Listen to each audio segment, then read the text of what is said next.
This government held 6,800 backroom meetings with Big Oil. They left taxpayers on the hook for $21 billion pipeline. Tonight, dire warnings on climate change while Trudeau's government courts Big Oil. A gentleman, an Indigenous man, came up to me and said, "Babushka, papushka." That's a Cree word. The war in the Ukraine kindles unity among nations worlds apart. They came into Wet'suwet'en territory with axes and attack dogs and everything. They didn't do that in Ottawa, right? And the last trucks are off Parliament Hill, leaving others to ponder how they were allowed to stay so long.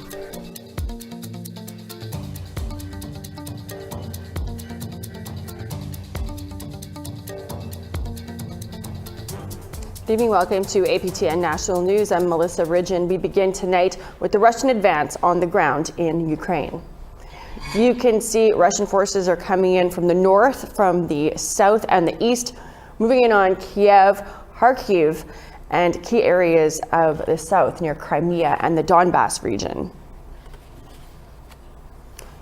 We also want to show you some satellite images showing long lines of Russian tanks and personnel carriers moving towards the capital of Kiev. New footage shows a clothing factory in a residential area that was hit in the city of Kharkiv. The video shows flames and smoke rising from the building. There are reports that it was struck by a Russian missile. However, that has not been yet independently verified. Moved by the terrifying images coming out of the Ukraine, thousands of people took to the streets across Canada this weekend to show their support for the people of Ukraine as they endure another day of relentless attacks by Russian troops. We are fighting for our country, we are fighting for our democracy, we are fighting for our freedom, we are fighting for our right to be a free country in a free world. I still have family in Ukraine. If I could be there, I would. So it's the least I can do, would absolutely be here in support. Rallies were held in several major Canadian cities with the blue and yellow of the Ukrainian flag flying from coast to coast. Many of the crowd condemned Russia's attack and called on world leaders to do more to help the Ukrainian people. Well, a doctor in Kiev was forced to deliver babies in an underground bomb shelter as the Russian shelling of the Ukrainian capital continues. A Facebook post showed new and expectant mothers along with medical staff gathered in a makeshift ward in a basement. The shelter has been equipped with beds, monitors, and medical equipment to help treat the patients. Well, thanks to our CTV colleagues for that reporting. Manitoba is home to a large Ukrainian population, and as a show of support for friends and family members with loved ones in the Ukraine, Manitoba Métis Federation announced a $100,000 donation to humanitarian aid efforts through the Canadian Red Cross. MMF President Dave Chartrand said the MMF will fly the Ukrainian flag outside its headquarters in downtown Winnipeg in solidarity with the Ukraine. Well, Kukum scarves are popping up all over social media as First Nations people rally to show their support for Ukraine. A Saskatoon author whose parents were Ukrainian immigrants knows the scarf story well. She wrote Kukum's Babushka. Here's Leanne Sanders with a story about the bond that Indigenous people share with Ukrainians over those colorful floral scarves. Marion Metala's parents came to Saskatchewan around 1911 and had always called the colorful floral scarves babushkas.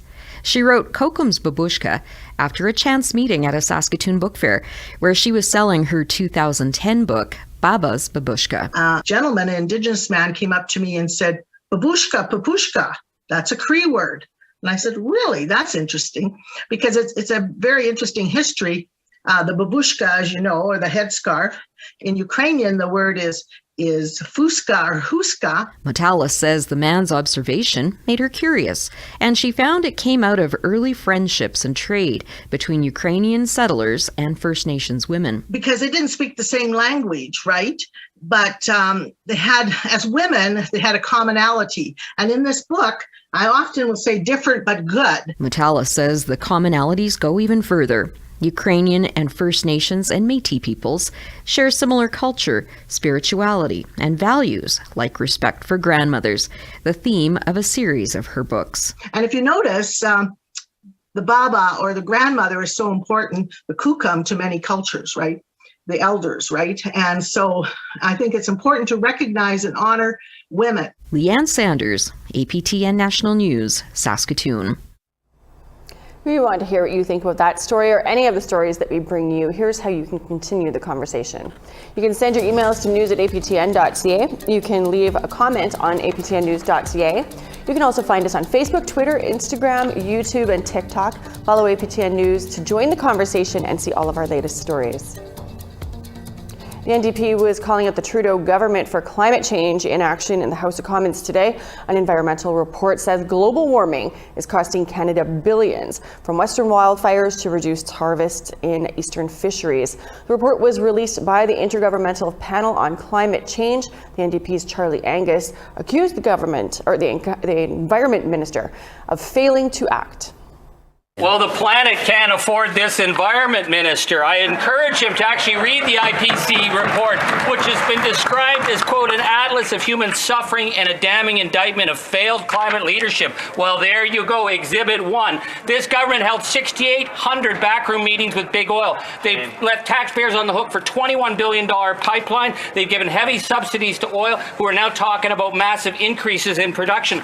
To the environment minister, the planet is on fire. Why is he letting the big oil lobby lead him around by the nose when he should be standing up for Canadians and standing up for the planet? The Honourable Minister of the Environment. Thank you, Mr. Speaker. I thank my honourable colleague for his question. I would remind him that through carbon pricing, we went all the way to Supreme Court, against 4 provinces, Mr. Speaker, including his province and my own, to ensure that we can use one of the best tools to fight climate change, which is carbon pricing, Mr. Speaker. We're still, unfortunately, fighting in the courts against some provinces to continue being able to fight for Canadians, for the health of our children and grandchildren when it comes to climate change. Thank you, Mr. Speaker. In Alberta, some First Nations leadership is saying the province is lifting COVID restrictions too early, and they're going to keep protocols in place despite provincial changes coming this week. As of Tuesday, Alberta will be entering step 2 of phasing out mandates. That means that masks won't be mandatory and capacities on entertainment venues and social gatherings will be lifted. However, some Indigenous communities like Armskin Cree Nation, they're sticking with some protocols. The community's Facebook page administrator Geraldine Hill stated, quote, face masks, social distancing, and proof of vaccination will still be mandatory upon entering any ECN public building. Manitoba is also lifting restrictions starting today. No vaccine passports will be required anymore, and mask requirements will end in 2 weeks. Well, we need to take a commercial break, but when we come back, 2 First Nations are suing Manitoba and a logging company. I'm not here to start a big fight over anything, a war or anything. I want accountability of where you're cutting, what you're doing, how you're supposed. You must have policies, how you got to follow them.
For 3 weeks, it shut down a critical piece of infrastructure, an encampment on the main CNR line between Toronto and Montreal in Dandenega. It was done in solidarity with the Coastal GasLink pipeline blockade in BC.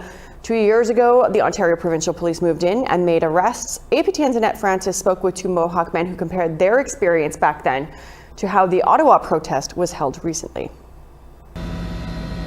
In this spot 2 years ago, the Ontario Provincial Police moved in on the protesters at these tracks. Andrew Brandt was there. He remembers it well. I remember blockades going up. I remember the violence. I remember people crying. I remember people being terrified in the community because they didn't know what was going to happen next. You know, it was just a complete invasion of our sovereignty. You know, when they came breaking through there. The 3-week protest crippled passenger and freight train traffic before the police moved in. Brandt was one of 10 protesters charged that day, although his charges have since been dropped. He saw quite a difference in how the police handled the convoy occupation in Ottawa from the beginning. When we did a rolling blockade from CFB Trenton to Dandenega here to the tracks, there was 5 cars and we had 20 police escort. There's the only escorts that convoy had were the ones coming to bring them food, coming to bring them money, coming to bring them, gas and all those other different things. Seth Lafort, the spokesperson of the rail blockade, says there were different methods used in Ottawa, mainly over the donations sent to the Freedom Convoy. They were supporting them, so they donated money to them and say, I can't be there, in person, so here's some financial support because I believe in what you're doing. And they seized those assets. And we haven't seen that Indigenous resistance. But Lafort says there was an obvious difference in what happened when the Wet'suwet'en were raided. And maybe so. I mean, they came into Wet'suwet'en territory with axes and attacked dogs and everything. They didn't do that in Ottawa, right? They came there being kind and so trying to be sweet. And come on, guys. And they give them, Trudeau saying, everybody needs to be out by Friday. That was what they're doing. So that was very soft compared to how they deal with us. They came. According to Brandt, when it comes to Indigenous protests, police are much less tolerant. He says he doesn't see that changing anytime soon until systemic racism in policing is dealt with. Annette Francis, APTN National News, Dandenega. The BC Supreme Court will hear evidence of alleged RCMP misconduct in the Fairy Creek case. A group of lawyers representing protesters are seeking to have contempt of court charges stayed. They're alleging that police targeted protesters who were not in breach of an injunction. APTN's Lee Wilson reports. Since May of last year, RCMP arrested nearly 1,200 people at blockades around Fairy Creek on Vancouver Island, done while enforcing a forestry company, Teal Jones's injunction against protesters. Last month, lawyers representing the protesters filed an application to have contempt of court charges stayed due to allegations of police misconduct. This week, a BC Supreme Court judge is asking a second judge to hear the allegations. Karen Minsky is one of the lawyers representing the protesters. She explains the abuse of process application that will be heard. Designation that a court will determine where, in our case, police misconduct is conduct that offends the law and is conduct that offends the integrity of the court's process. According to court documents, a few allegations of police misconduct that will be argued include unlawful detention and arrest, and systemic use of catch and release arrests. Frontline RCMP members have been ordered to remove any individual identification, expansive exclusion zones and checkpoints, and infringements of civil liberties. Noah Ross, another lawyer representing the protesters, says they are hoping to change the way RCMP use exclusion zones to control the movement of protesters. We're looking to create legal precedent that doesn't allow the RCMP so easily to rely on that tactic moving forward. The lawyers say individuals charged with contempt must join their application if they want to have their charges stayed.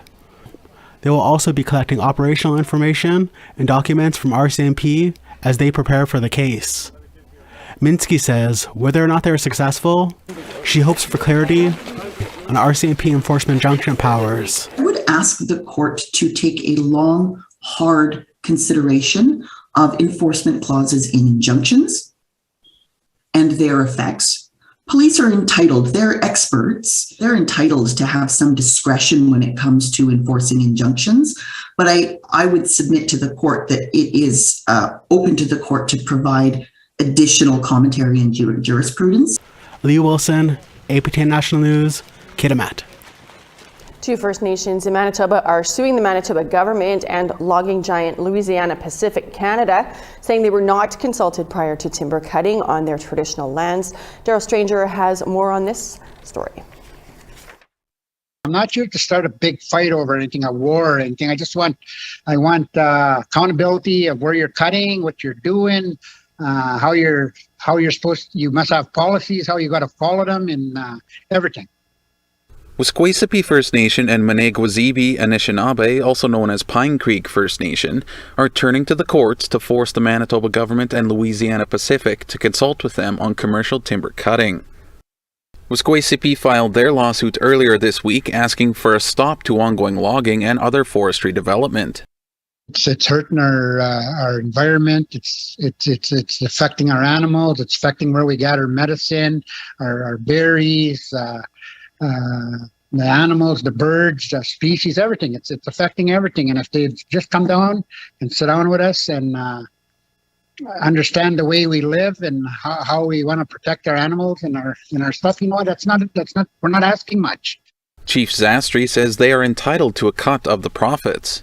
You're taking all our trees and you're selling them to whoever, and you're making money. Why don't you maybe compensate us a bit?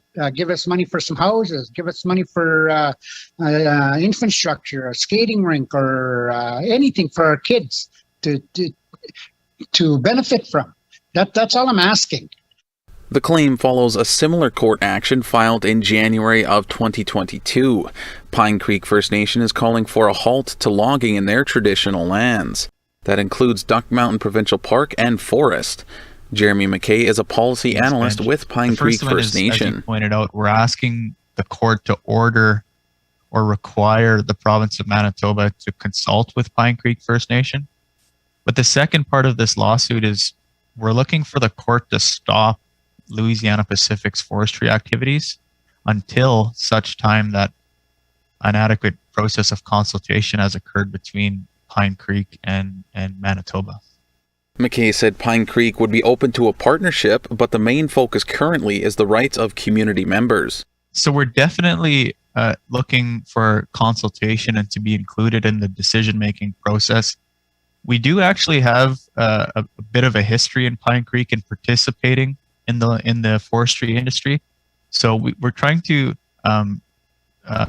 protect space for that conversation to continue, but our primary concern right now is protecting the Aboriginal and Treaty rights of our community members who rely on the Duck Mountain area to exercise those rights.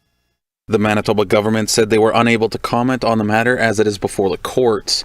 Louisiana Pacific provided APTN with a statement on the matter.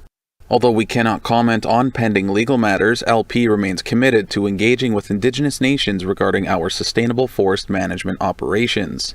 Both communities also expressed concerns over the decline of moose populations in recent years as a result of logging in the contested areas. The hearing dates for Pine Creek and Wasqueesipi are March 1st and March 15th, respectively. Daryl Stranger, APTN National News, Winnipeg. Time for another break, but still ahead, a fundraiser for a chief whose family lost everything in a house fire. Back about 25 years ago, they started what they call the Native Provincial Hockey Tournament, and he has been involved in that tournament, in that event, ever since, you know.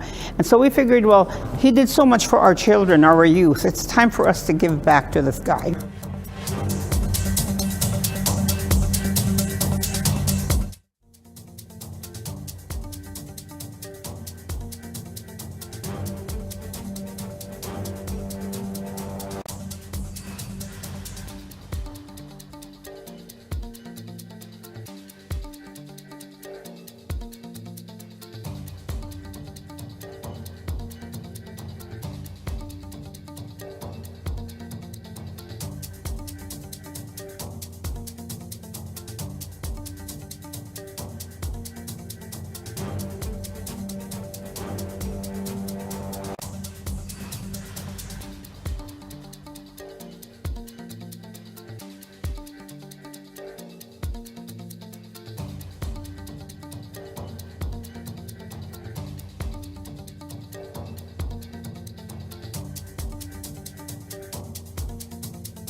Welcome back. It's time now for our photo of the day.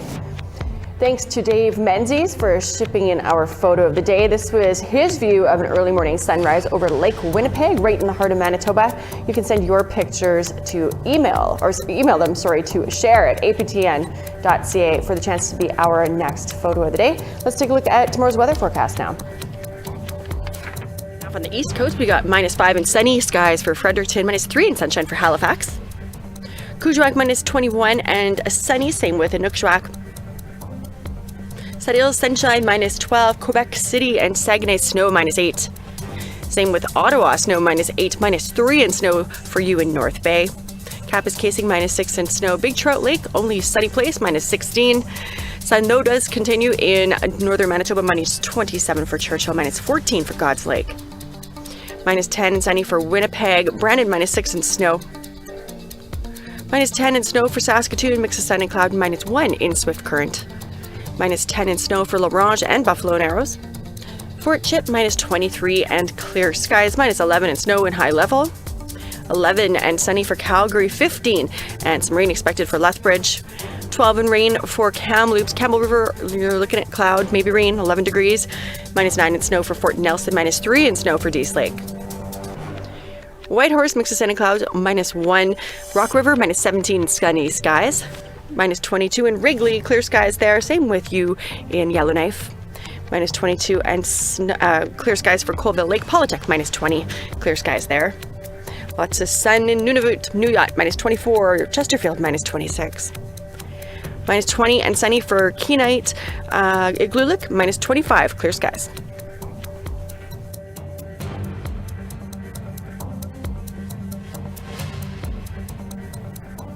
A fundraiser for a chief and his family who lost their home to fire was held this past weekend, and the event didn't lack for star power. APTN's Chris Stewart was there.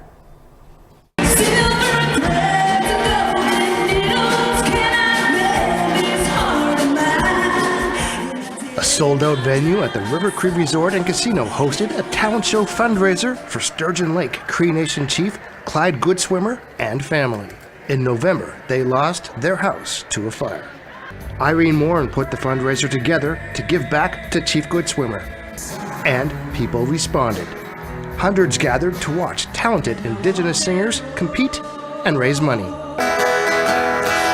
heart was torn to do what was right in my heart. Clyde Goodswimmer has been a friend of everybody's in this province. Back about 25 years ago, they started what they call the Native Provincial Hockey Tournament, and he has been involved in that tournament, in that event ever since, you know. And so we figured, well, he did so much for our children, our youth, it's time for us to give back to this guy. The main attraction was country music star Larry Gatlin. Morin has known Larry for over 40 years, and he agreed to help judge the talent show and perform some of his hit songs. Gatlin attended a sweat lodge and was honored with his own Cree name. They gave me Kankombowat is my Cree name. That means one who sings for the people. So that's what I'm going to do tonight. They had a wonderful ceremony with these dear people. So Indigenous, yeah, they were here. You know, my guys took it over. I'm glad they're taking it back. Chief Goodswimmer says he is taken aback by the generosity of the people who were here. You know, I'm really humbled by all this, and it's just like, you know, it's just overwhelming, like I said, and it's just, you know, to have not only your family, friends, and your members from Sturgeon, but to have some people all over the province reach out and do what they've been doing for me is just phenomenal.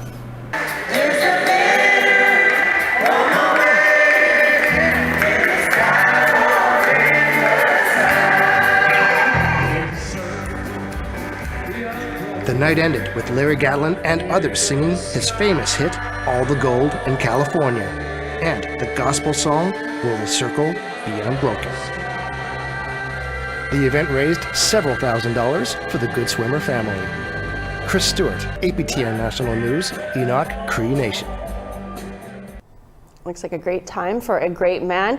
Well, that is your APTN National News Kickoff the Week. I'm Melissa Ridgen. Thanks so much for joining us, and we will see you back here tomorrow. Until then, have a great night.